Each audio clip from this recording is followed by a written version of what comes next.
welcome to episode 4. We made it to the 4th episode. We are currently days away from BOC. Yes. Days, minutes, hours. Yeah. Very nerve-wracking. Intensity increases. Yeah, it really does. I mean, at this point, I feel like I don't know what I don't know. Yeah, that's true. I mean, and I know everything. Probably. No, I mean, there's definitely like some stuff where I'm not like crazy confident on, but I feel like I'm not going to be blindsided. Like I have an idea of everything or all the content, whether there's, and the reality is we're not going to be masters at everything, right? No. So there's definitely going to be some like areas where I feel like maybe I'm not. Guesses will have to happen. Yeah, I'll probably just pick C. Oh, yeah, that's probably your best bet. That's terrible advice. No, I definitely, I'm not. I think I'm at a point where if I get hit with a question that I'm not 100% on, the whole like, I've been taught, try to justify it being right and try to justify it being wrong. If you can't justify it being right, probably wrong. Yeah. So I think I'll definitely like rely on that. Other than, I mean, I do feel like I'm ready to take the test. I'm ready to be done with it. I'm ready to be done with school. I'm not saying that I hate it. It's just We've been here for 2 years now. It's been a long time coming. It's been a long time coming. Yeah. I'm ready for it to pay off. Yes. I have told everybody that I've talked to, and they're all, even my undergrad, when I on graduation day for my undergrad, they were like, just enjoy it. This is such a big moment. And I mean, me, of course, I mean, I don't think highly of myself to begin with, but I was just like, I don't really care. Like, I'm cool. Like, I got my bachelor's, but I'm not done yet. And I like seriously told like my family, like, I am not done yet. Like, yeah. It's not done. When it's done, I'll be happy. Celebrate. Yeah. That's kind of how I was too. Like, they're all kept saying, oh, just celebrate this, like your first generation, blah, blah, blah.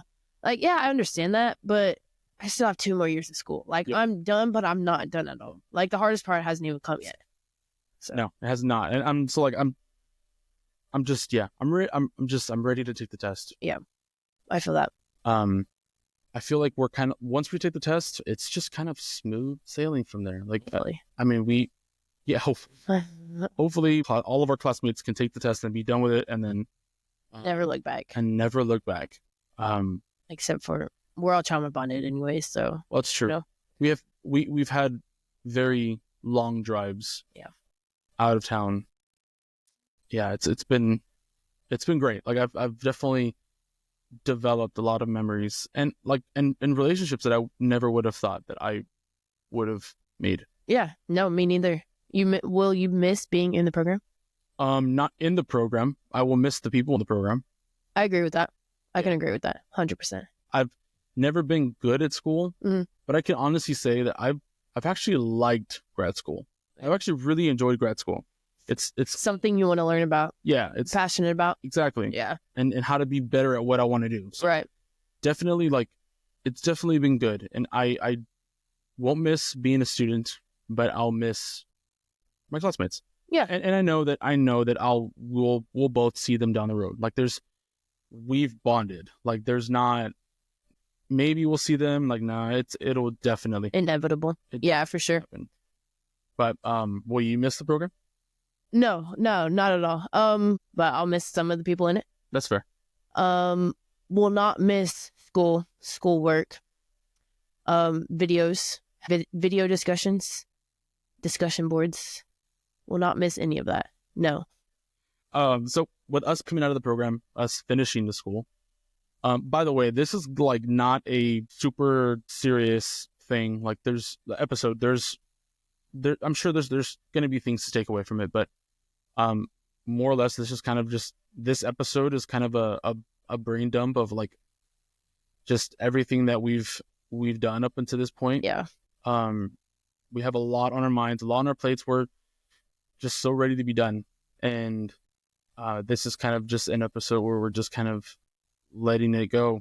Yeah, what we've learned, taken away from the program, our clinicals, and everything in a nutshell, really. So, yeah, I've definitely learned a lot in the program. Like there's a lot that I've learned about myself. I came into the program already like thinking I'm an imposter. I suffer from that imposter syndrome. And it just like it's been a lot of growth. Like there's, I struggled a lot in school. Mm-hmm. I struggled a lot in classes. Like there was, like my relationships at home struggled. Like me being a dad, I've had those struggles. But academically, like, I would have never have known like my ADHD that I got diagnosed with, how to cope with that, and like anxiety and depressive disorder stuff. I would have never known that. I thought that was just my life. Yeah. And I thought school wasn't for me. And I was just a hard man to love and a hard classmate to be with or be around. Like there were plenty of times where I should just bit my tongue and I didn't. And like definitely got me in some trouble. And like I'm glad that, just going off of that, like I'm grateful that none of this would have happened, I guess is what I'm trying to say. Like if I wasn't in this program. Yeah, you've definitely come leaps and bounds since the first semester. Yeah, it's to now. Definitely, like it's definitely been good. Yes, a lot of long talks, communication, plenty of squirrels. Yeah, a lot of squirrels chased, like to get to where we're at now. Yeah, but yeah. Going through, did you like the layout of the program? Is there anything that you would change throughout the program or would prefer things to be like different? Yeah. I think I would, just because of the experience that I had, like finishing, being almost getting to the end and still like lacking in some areas. I think, taping is a big part of our job, and it's very monotonous, yes, but we learned taping in the very beginning, and I feel like there's definitely more time that we can have to teach that. But I do like how it's like, now that we're leaving the program, I actually like the layout that the new cohorts that are coming through, the first years now, elective thing that they're doing. I really, really think that's cool. I would have liked that in our program. I think the whole elective system, like if I'm going into a setting where I know that I'm not going to use dry needling, although it's cool and I know that the opportunity is there to learn it, I may not like really need to, one, spend my money on it, and two, like, learn it. Yeah. If like right now, when something else would benefit you, like say BFR or definitely. I think that's kind of that's one thing that I would have changed, and it's already changed. Yeah. That's one thing that I think I would have wanted, was the whole like elective system. Yeah. No, I would have to agree with that. I think the elective system that they have implemented now is very beneficial and can help people in the long run continue their education on things that they want to continue their education on. And also, one thing that I would change would be, which I think it is already changed for the year below us, is not having any classes during our immersive. Because I wouldn't say it was hard or time consuming. It's just a lot on top of being a full-time working person, on top of still having to get all of our classwork done, on top of BOC studying. Like it doesn't seem like a lot, but it really is a lot at the end of the day. And then having to work on top of that, because not everybody's fortunate enough to be able to go through school without a job. So I think that's one of the biggest things I'd change. But like I said, I think they've already changed that and are making great steps to the next. Yeah. And that's, and what's really cool, like, and that's kind of what sold me on the program in the beginning, was that they told me from the beginning that they are really big on listening and seeing how they can improve. Yeah. And like they've done that. They've listened to our input. They've asked for our input.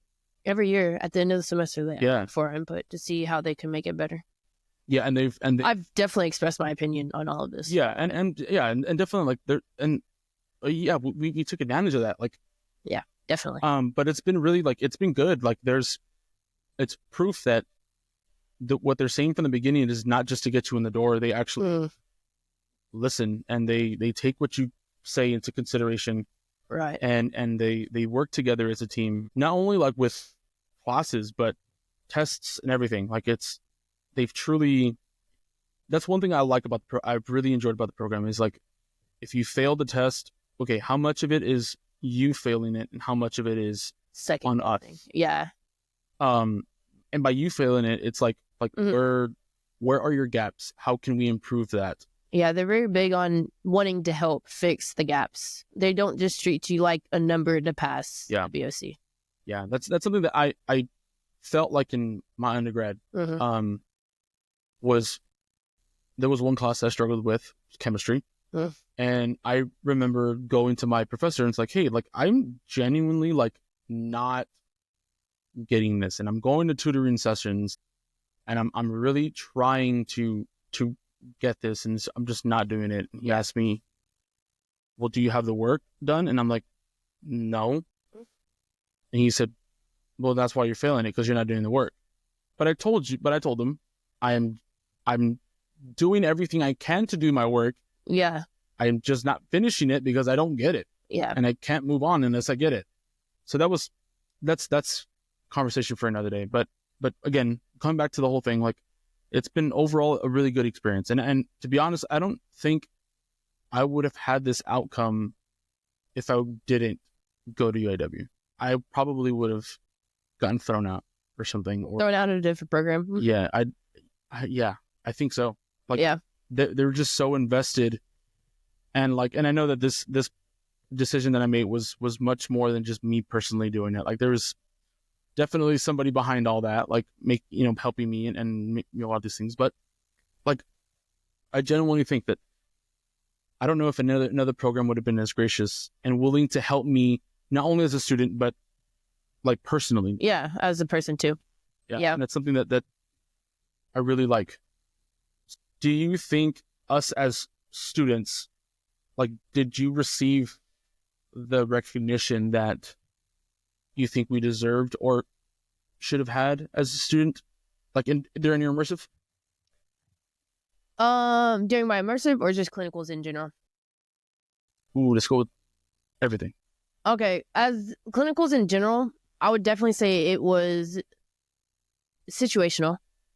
Some clinicals, I would have to say that I was recognized that I was a student and I was learning and I was there to learn. But there's also some places that I was at that treated me as like an undergrad student, where I was just there to observe and didn't have any hands-on. They wouldn't explain anything. I would ask and they'd just give me the bare minimum, which, cool.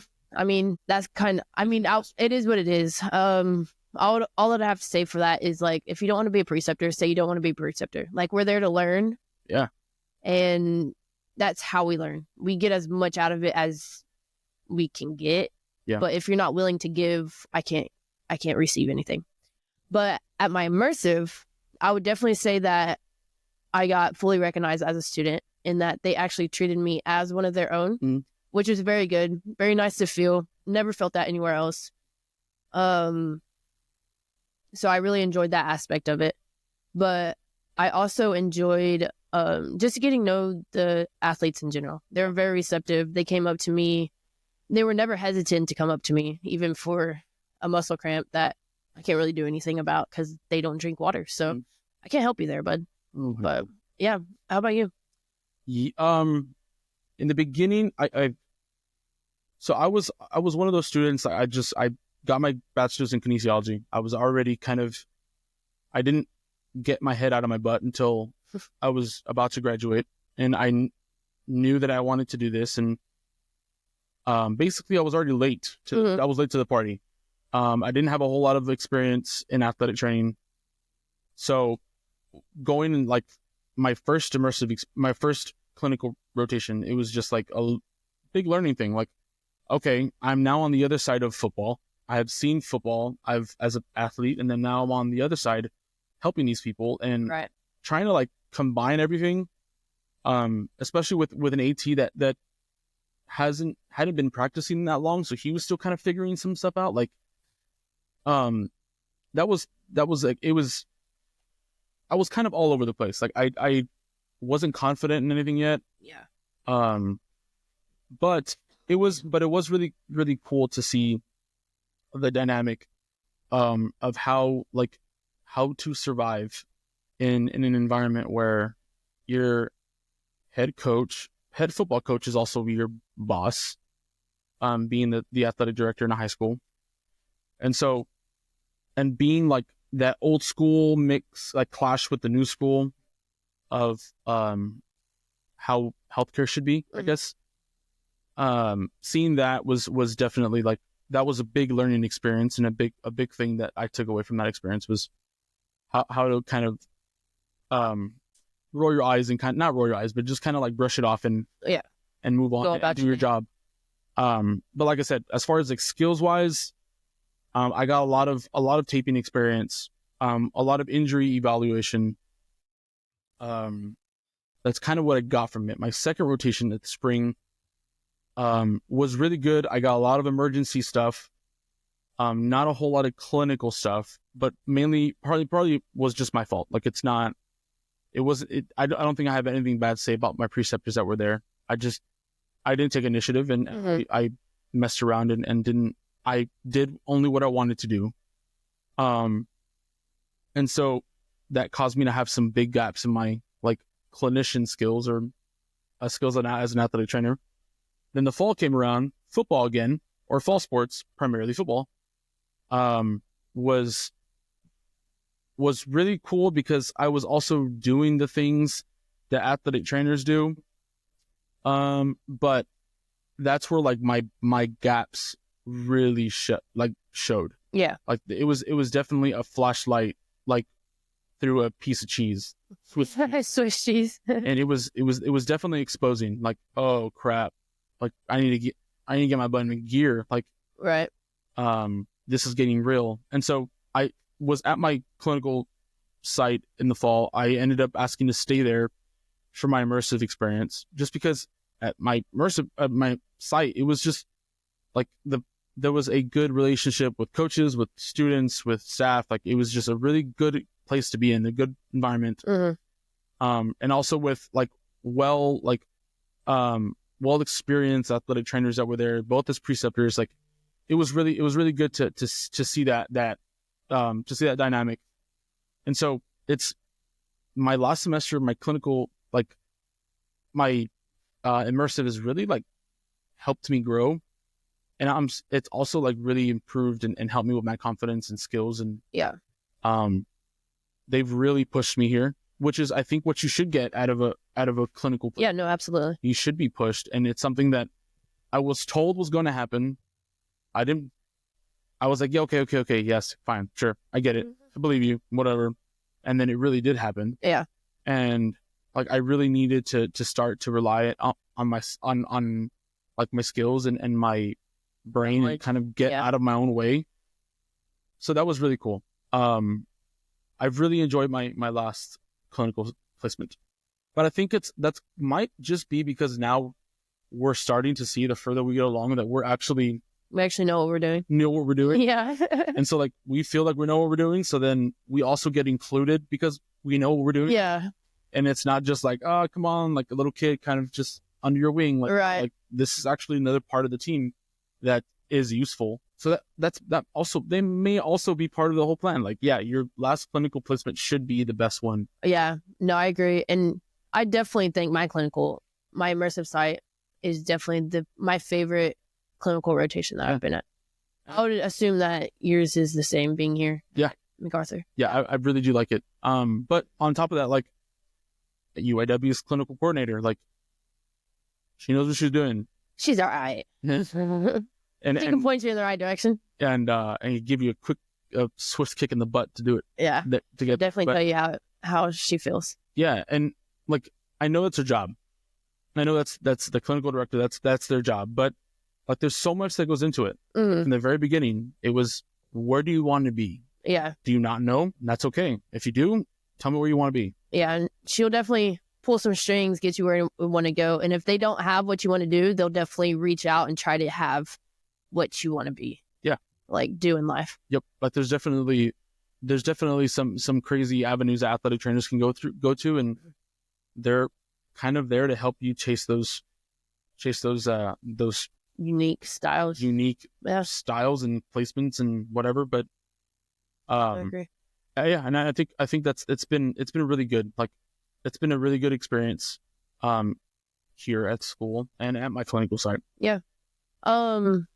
Throughout all of this whole process, what is one lesson that you learned from either a preceptor or a professor that has really stuck with you, or a mentor? It doesn't have to be anybody that. Yeah. I think one thing that I could probably take away, or one piece of advice was, don't be afraid to not be right. I mean, everybody makes mistakes. Yeah. And it's how you, I'm literally going to quote Rocky, but it's not about how many times you get knocked down, but it's about how many times you get up. Right. Like you're getting up for a reason. You make those mistakes, get up, learn from those mistakes. And so that is one thing that I learned here was like, hey, you did this wrong, or I'm noticing that you're doing this X reason or whatever thing wrong. Like, let's show you how to do it so you can learn. Yeah. And also like get out of, like, one thing that that's also been told was like, get out of your way. Like you need to like look at yourself in the mirror and see what people see you as, not what you see yourself as. Pure greatness. That's one thing that like I've really like started to do is just even like with an assignment that we did, like I in my journal, in whatever journal or assignments or whatever entries, the entries, yeah, discussions, whatever. I asked Lucy, my wife, to I said, I wrote this question. I wrote this thing. People see me, to other people, they see me as blank. I said, I want you to write down what you see me as, whether it be as a clinician or a husband or father or whatever. Right. So you wrote it down. And then, so it was like, as other people see me as this. Then I finished it with, and I think it's time for me to start seeing myself that way. Because I don't. Was that that was an entry post? Yeah. Huh. Yeah. I don't know. A lot of some of them, a lot of thought goes into some of them. I don't remember that one. That's why I'm asking. The most recent one, I think. Oh, must have different ones. Oh, that'd be funny. That'd be crazy. That'd be crazy. Yeah. Like I wouldn't put it past her. Yeah, but yeah, I think that's one thing that I'm really striving for, is to kind of start viewing people the way that, viewing myself the way that people view me, because my perception of how people view me is extremely skewed. Yeah, and it's not what people think. Yeah. What about you? I would have to say the one thing that has stuck with me since I even got exposed to this line of work, career, some would say, is everything's connected. By that, I mean, whenever I was in college, I would get hurt, and my athletic trainer would not focus on the injured part. She would focus on everything above that. Because everything's connected, and you strengthening the muscles above what is hurt is going to benefit you more in the long run than trying to get the pain, the swelling down. I mean, yes, don't get me wrong. Those are important parts of the whole rehab process, but keeping that injury away is what will help you in the long run. Everything is scapular dyskinesis. Yes, everything. And if not, just shock them, because then they'll be fine. I have plantar fasciitis. It's scapular dyskinesis. Yeah. If you know, you know. Yeah, if you know, you know. The cohort inside joke. Yeah. I wonder if the level ones, soon to be level twos, know that or get that. No, probably not. They don't really talk. Yeah. But yeah, so that's my one thing that I have really taken away from the whole injury prevention, even everything, just anything in general, is that everything's connected. There's always something above the injury site that has caused you to be injured. So yeah. I'm trying to think. How were your athletes from the beginning of the immersive experience to the end of it? Like, how has their perception of you changed? Like, do they now talk to you? Because when I first got here, I tried to shake as many hands as I could. I shook hands with all the student trainers. Like, I did all of that. I tried to introduce myself to all the coaches. I tried learning all their names, and the players would kind of just see me like, who's this guy? But now it's like, oh yeah, that's the coach. Yeah, and I'm like, oh, okay. They call you Coach Chris? No. Oh, what do they call you? I don't know, Chris. Chris? Yeah, I don't know. I never told them to call me anything. Oh. They always say coach. Yeah. When in doubt, just call somebody coach. Like, yeah, they call me coach.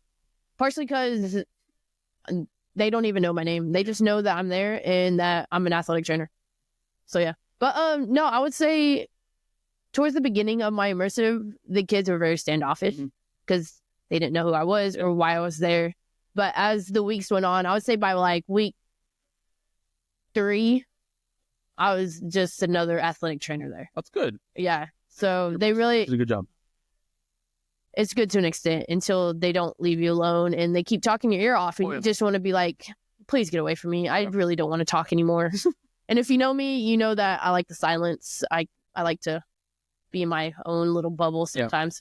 Yeah. And one of those days was really it. So, yeah, I think the athletes, like, they kind of just like, they always went to my preceptors, but it kind of just takes that initiative to just get up and say, I'll look at you. Yeah. You know, and at first it was like, Chris, you got it. And because I didn't want to do it. Yeah. But now it's just like, yeah, man, what's up? Like, I will meet them at the table or here or whatever and ask, like, what's going on? Oh, yeah. And so I think that also that goes distances with building relationships with the athletes and stuff, and which has been like really good. And I think, yeah, I like that. There's some kids that are like, that's my athlete. Like, yeah. How did you get them to trust you in your process and everything? I just showed that I cared. So it's not like I had to learn to not use all these big words. Like, I'm not educated. I'm not a professor. I'm not a professor. Yeah. They don't need to know what patellofemoral pain syndrome is. Yeah. You know, just tell them the tendon that's connected to your kneecap. That's all they need to know. Yeah, I always tell them, I was like, yeah, there's like a muscle that runs right there, and if it gets tight, it'll pull. I was like, that's what's happening. Yeah. I was like, just stretch, femoral.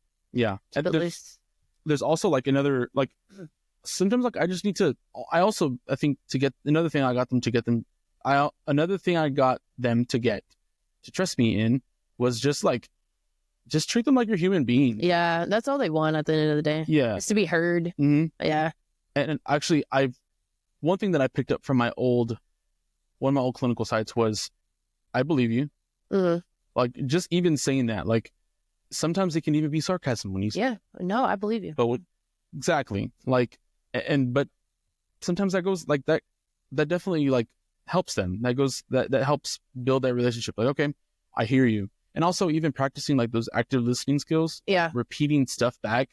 I'm doing that for myself, but it also does help you. Yeah. No, it really does. No, I agree. I would have to say the same thing. Like, I'm the first person that they see whenever they come into the clinic, because my preceptor, his office is really small. So if you try to put 2 people in there, it's just overbearing. Yeah.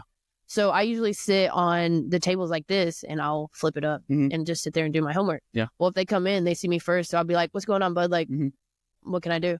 And he'll tell me like, I say bud too. Really? Yeah. Now I'll be like, talk to me. Like, what's going on? And so they'll obviously tell me everything. I'll be like, all right, well, this is what's happening. You need to do this, this, and this. Mm-hmm. And then they'll be like, all right. So they go off and I don't see them for a couple of days. And then the next time I see them will be like in the hallway or whatever. I'll be like, yo, how's your injury doing? And they'll be like, oh, it's going good. Thanks. Yeah. Like, I really appreciate it. So, yeah. I mean, just asking them, right? Like, yeah, just asking. Yeah, exactly. Just communicating them on and off the field, injured, not injured, mm-hmm. just creating a relationship with them as humans. Yeah. Takes leaps and bounds in whenever they're actually injured. Yeah. But so I know we're done. Like we're almost done with school and even clinicals. Like I know we're both still going, mm-hmm. even though it's crazy. And I don't know if they do this on purpose, but we don't need to go. I kind of do. Well, you don't have nothing else to do. I have like 30 hours I have to do still. Oh, to make up. Yeah. Never mind. Yep. Anyways, but anyway, that's like, at least for me, I don't need to come anymore. I don't need to do things. Like I've already satisfied what I need to do, but I just feel like I'm such a valuable part of the team that, yeah, like I know that they can handle it. My preceptors can handle that on their own, but you like it. You enjoy it. Yeah. Yeah. I also want to believe that, and I believe it, that I'm part of the team. So that's why I come. Yeah. But like, there's one thing that I still, and I'll ask, what will be one thing that you need to still like work on? Because I know this will never end, and I don't think we'll ever be perfect. But like, one thing that I need to work on is I ramble, and I will try to explain everything. Like what? You ramble? Yes. Stop. Crazy. When I'm explaining something to somebody, it's like I want you to understand that I need you to go, okay. But high school kids don't do that. No, they just stare at you. They don't face care. Like what? Yeah. They don't care. Like, but I want them to care because, like, I care about you and I want you to get it. It's I don't know. It's just that little like thing that I got. I need like validation. I need to know that you're hearing me. Like, give me some head nods and say, "Oh, okay, yeah, sure." But I will do that until somebody does that, or my preceptors ring an air horn that says I'm squirrel. Yeah, stop it. Yeah, no, I would have to say the one thing that I would have to continue to work on is I wouldn't say empathy for others, but showing that, I guess, working on how I comfort others. Okay. Like, say they get injured and they start crying, mm-hmm. but they're not crying because they're injured. They're crying because they're frustrated. But like, I just want to pat them on the back, like awkwardly, and then be like, "Oh, it's okay." But when in actuality, like, I could give them a hug, or I'd be like, "Hey, it is gonna be okay," or things to that nature, which I don't really necessarily like doing, but I need to understand that it's for the kid, their well-being. So. Yeah, there's some things that everybody does that you don't do because you have certain feelings or ways that you just don't like it. Yeah. So you don't do it, but ultimately, like, you do care. Yeah. And you kind of need to, like, that's one of those ways that shows that you care. Yeah, for sure. So sometimes people need it. I'm super weird with emotions too. So that's definitely, I mean, I'm a very emotional person. Very emotional. But for you to be weird with them is kind of crazy. I don't know how to handle other people's emotions. I think you're still trying to grip your own emotions sometimes. Yeah. Yeah. I feel that. That's a whole other thing. But yes, I kind of liken that same with you. Like, but that's honestly something that I saw from my very first sight, that, like, I don't know what to do when people are hurting. Like, I just stand there and kind of look around like, yeah, I need an adult, but I'm it. Nope. It was just like the other day we had a soccer game and this girl got subbed out and she sat down and just started crying. I was like, you're not hurt. You're not you're not injured. Like, what is going on with this kid? Yeah. I sat off to myself because Sometimes they just need that. Yeah, they just need to get it out sometimes. But afterwards, like, I went up and checked on her, right. like, you good? Yeah. And she was like, yeah, I'm fine. It was their last game of the season, so I'm sure that had a lot to do with it too. But yeah, no. Just give them a thumbs up. Yeah. All right. You got it. You got it, girl. I like to use, all right, well, we're here if you need us. Yeah. I'm always around. Yeah, sometimes it's subtle, that it's subtlety for saying, yeah, don't find me. Have you ever formed like a really close relationship with like an injured athlete, and before you had to release them, or like whenever they get injured and you're super close with this athlete, do you, I wouldn't say treat them a different way, but protect them more, I would say? I think, I don't know, maybe yes and no. Like, there's definitely some athletes that, yeah, there's one that I can think of, like, that I've, like, in particular, he's a senior, and he doesn't play any more sports other than football. So I treated him a lot in football during the season. And to see him kind of, like, flutter off and, like, fly away and be his own person, like, yeah, I definitely, like, see, I definitely, like, see that I've made a relationship with him and a bond. But I think I honestly am pretty good with treating him like the rest of them. Yeah. I don't think I've struggled with, like, we don't show any special treatment. Yeah. Yeah. Yeah. I at the end of the day, like, I know that he is still, he's a student. He's not my friend. Right. So, I'm able to, like, keep those separate. Which, I mean, I wouldn't say that he's not my friend. I'm just saying, like, that I don't. He's an athlete at the end of the day. He's an athlete, yeah. and I know that he's an athlete, and my job is to treat athletes, not to treat my friends. Right. But yeah, yes, there's people that I've made bonds with, but no, you don't treat them any different. I don't treat them differently. Yeah. You've never let that skew, like, your relation or your medical decisions. No. Yeah. No. Evidence-based, baby. Yeah. Patient care. Yeah. But yeah, no, I haven't. I mean, I would say I'm close. I've formed pretty good bonds with a lot of the soccer girls. Mm-hmm. And one in particular, she was going through a hamstring strain. Mm-hmm. And if you know, those are so tricky. They can happen all the time. Very recurrent if you don't take care of them early on. Mm-hmm. And she's one of those that want to go play after high school. And so in the training room, we formed a bond. She was asking me about, like, the recruiting process, all of this other stuff. And she has gotten comfortable with being in the training room. And I had to tell her, like, hey, it's nice that you can come in here, like, it's a safe space for you, but you can't just come in here because your toe hurts. Or you want to just hang out. Yeah, just to hang out. Yeah. So I've had to put my foot down, I wouldn't, so to say, with that. But other than that, nothing's really skewed my medical decision. Like, I treat everybody the same. I want to give everybody the same level of care. Yeah. That's just, and I think that's what we do. A good quality to have. And it's also professionalism. Like, yeah. They're, I mean, we know them. Like, there are definitely athletic trainers who do show more favoritism towards other athletes and especially the starters. Favoritism. And so that can be tricky. And I also think, like, it can also be different because we're in a high school. Yeah. There's a significant age gap. Oh, yeah. But let's say, like, you're at a college and you're in your, like, 20s.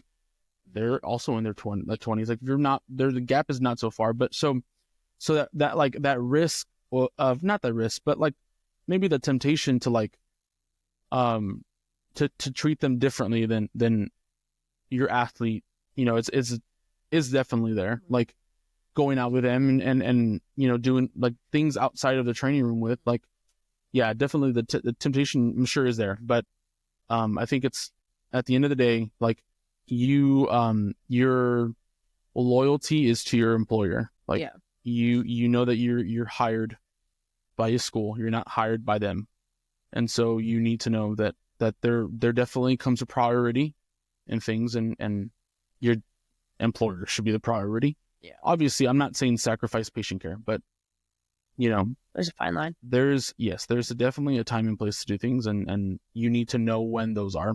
as a clinician. I agree. Script. Yeah. Have you gotten any like job offers? Any like past graduation Yeah. opportunities? Yes. Yeah. Two of them that we've talked about. And then High schools. They're both high schools. yes, we've talked about. But Yeah. not anywhere else. Nor am I really thinking about any other place other than high school. Obviously, I've gotten like, hey, there might be a possibility for military, and like, you want to do that, and I'm like, maybe. Not now, Yeah, eventually. But yeah, eventually. Like it's a slower pace for sure. Definitely. Yeah. Yes. Like I think I need stimulation. Yeah. I need something to see every day. So sitting in the clinic and treating one type of injury or two different injuries, like, yeah, I feel that. I feel like that ain't it. Like, thank you, but no. How about you? I've gotten one pretty good one, actually. Pretty cool, right? Yeah, it is pretty nice, but I wouldn't say necessarily what I'm looking for. I mean, it is ideal, don't get me wrong. And the person that reached out to me is very trusted. Like, she was my athletic trainer whenever I was in college for my first 2 years before she left me. Sad day. If you know, you know. Mm-hmm. But that's not what I want to do right after I graduate. I don't know if we've talked about it before, but I do want to go play overseas basketball for at least a year or two. Yeah. Because I don't think my basketball career is over yet. I don't want it to end the way it ended. Not saying that I didn't have a good career, but I just think that there's more to it. And it gives me a good chance to go see the world. And I'm very big on traveling. So that's an easy way to do it. Yeah. By the time this video airs, she might actually be on vacation. Yeah. I would leave next Wednesday on vacation. I didn't know that, but yeah, next Wednesday I'll be out of state going to Washington to watch the Dust Devils play. Y'all tune in. Your brother? Yeah, my brother works for a minor league baseball team up in Washington State, the affiliate of the Angels. He's been there for 4 years now. This will be his 4th year, and he loves it. He loves everything he does. That's awesome. Yeah. That's cool. So you had a question that you were going to ask before? Yeah, I don't remember. Okay. All right. So leaving. So now we're already out the door. Like, what, other than your dream or the squirrel you're chasing with basketball, what do you want to do, or what do you think you want to do after that? After that, I don't really know. It would be nice to be at a hospital, because the job that I got offered is through a hospital, but I would be at a high school. Mm-hmm. So that would be nice. But I also wouldn't mind working college basketball, just because it's specifically basketball. That's your thing. That's my thing, yeah. But I have nothing against high school. And I have nothing against anything else. I just think I'm kind of like you. I'd like to do something more stimulating than sit in an office chair and document everything. I could not. Like, yeah. I love football, but I'm trying to think. I'm trying to justify it, but I can't. Yeah, no. I love football, but I could not be a college or even a pro athletic trainer. Like, yeah.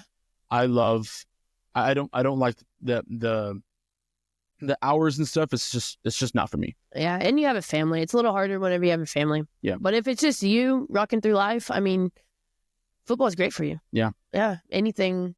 Yeah. Football, the hours, I mean, don't get me wrong, they're killer, but there's nothing tying you down. Yeah. To go. I mean, it'd be pretty cool to work for the Dallas Cowboys, but I just don't. I think I love my family. I like the hours. Well, I'm glad you love your family. I don't love the hours as much. I could never work specifically football. I mean, I love football, love watching it, love to have a great Sunday. Yeah. I don't want to be on the sidelines. Yeah. I don't want to ruin the game for me. I got you. Let's just put it that way. Yeah. I get you. So, I don't know. We'll see where we all end up. Yeah. And the next episode after this, I'm sure we will know. More. We will not have results back. because it takes a whole month Yeah. to get our BOC results back. But we'll definitely keep you updated. Oh, yeah. We'll be stressing, checking our phones every day Yeah, for updates. I don't know, man. I hope. I mean, we're checking our phones every day to schedule our things. Yeah. So, I mean, I think we all get the results like the same day yeah, I hope so. for the first window. Yeah. I mentioned The Office last episode. Yep. About wanting to watch The Office.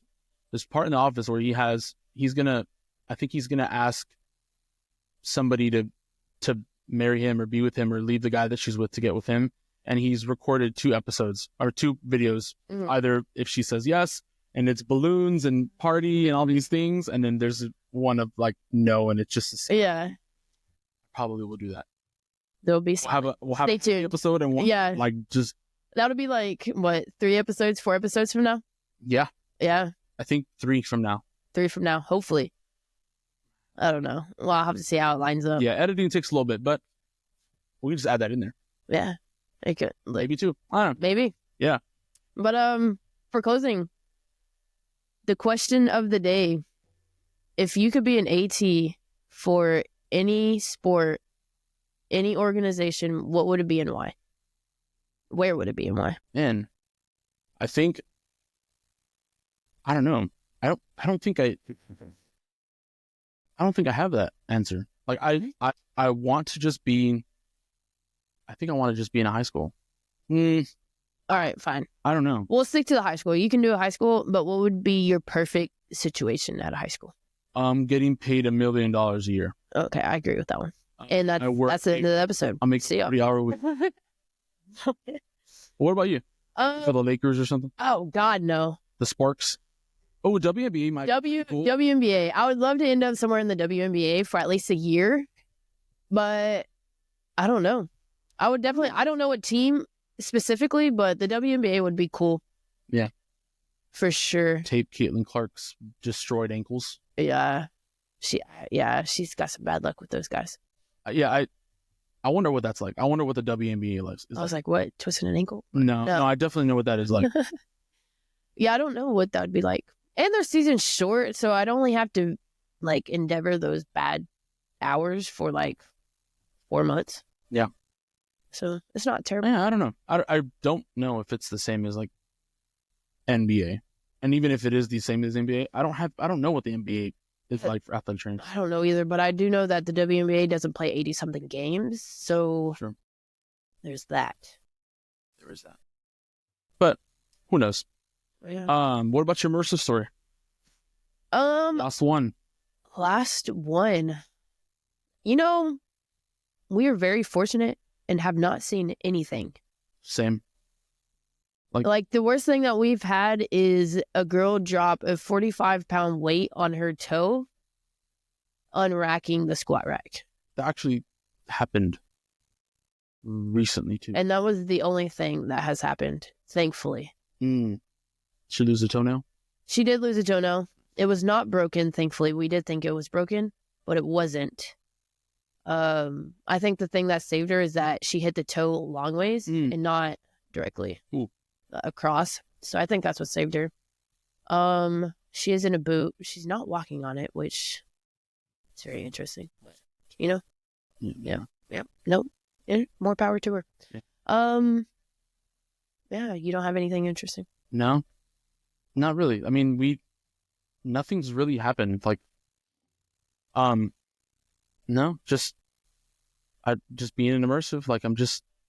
Yeah, and sports are kind of dying down anyways. Yep. It really is that. Yeah. Like, we don't have much going on. Yeah, we really don't. But that's it's just baseball. You're gonna see some shoulders. Hopefully, nobody gets anything else. Hopefully not. Yeah. But now, I mean, people getting hit by pitches. I saw some. Oh, those are fun. I saw somebody get hit in the arm, and the stitching stayed on it. Yeah, that's pretty cool. I've never seen that before. Yeah, those are fun. But other than that, like, it's been a pretty slow week, and I'm sorry that it's the last week and there's nothing really exciting. But being here last week, I was ready to be done. I was counting down the days since day one, January 7th. I was counting down the days. That's true. Like Yep. We started. I think 5 of us started already, and then the others started later. The others started like 2 weeks ago. Really? Yes. Whoa.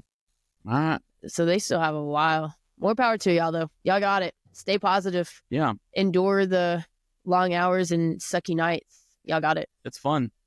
It's fun, but it's definitely been really good. Like it's been a really good season for me. It's a great experience for sure. And I'm sure it'll be for the rest of them that are starting. It's going to be something good. You're going to learn a lot.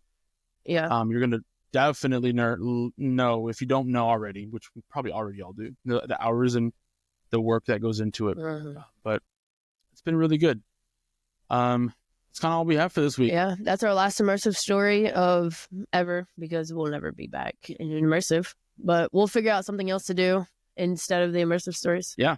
Thank you guys for watching. See y'all next time.